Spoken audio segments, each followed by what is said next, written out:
Recapping the second round of the NBA playoffs. Starting out in the West, with the OKC Thunder squeaking out a 4-3 7-game series victory over the Nuggets. Every single game was close except for Game 7, of course. It was back and forth the entire time. Nobody ever took a series lead of 2 or more. And in my personal opinion, I think that this is effectively the NBA Finals, because I do truly believe that Shea and Nikola Jokic are the 2 best players in the world.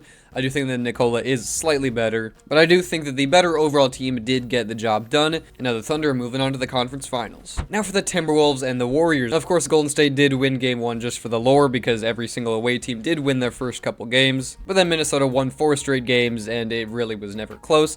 Anthony Edwards and especially Julius Randle really stepped up this series, and it was really just the better team, the younger team, essentially, obviously less experienced, but the Warriors are getting really, really old. And now the Timberwolves and Anthony Edwards have a chance to make the finals. Now back in the East for probably the strangest series of this entire playoffs, the Pacers managed to beat the Cavaliers, the second best team in the NBA, in 5 games. Of course, the Cavs did have to deal with injuries for some of the games, but at the end of the series, it just was not an excuse. And I think it was just some sort of meltdown by the Cavaliers. This Pacers team just does not seem like they can make the finals. But overall, I'm still very confused on how this happened. I guess the Pacers just got hot and the Cavs cooled down. I guess that's just the simplest way to put it. And this was another very strange series, as for the first 3 games, the Celtics were probably better, but they just got beat late, obviously in overtime, and then by 1 point in Game 2, before they did win in Game 3. But at that point, it felt very, very winnable for the Celtics. It was just a couple of weird games that usually don't happen to the Celtics. And then they lost by 8, and I at least was starting to think that this is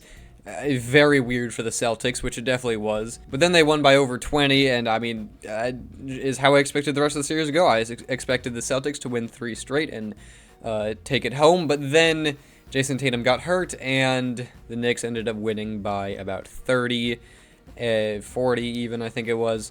And completely surprised by me, Celtics are still way better.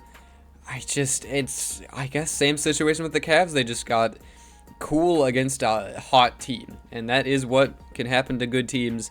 But I don't know, very strange. Jason Tatum was really bad throughout this whole thing, except for I think like Game 3 or something before he got hurt. But despite how much the Knicks are celebrating, I think that they are still going to have to get lucky to beat the Pacers. I could see it happening because the Pacers still aren't, they're not the Cavs, right? So, I don't know, man. A very, very strange Eastern Conference semifinals. But I am guessing that the NBA Finals will be the Thunder versus the Pacers.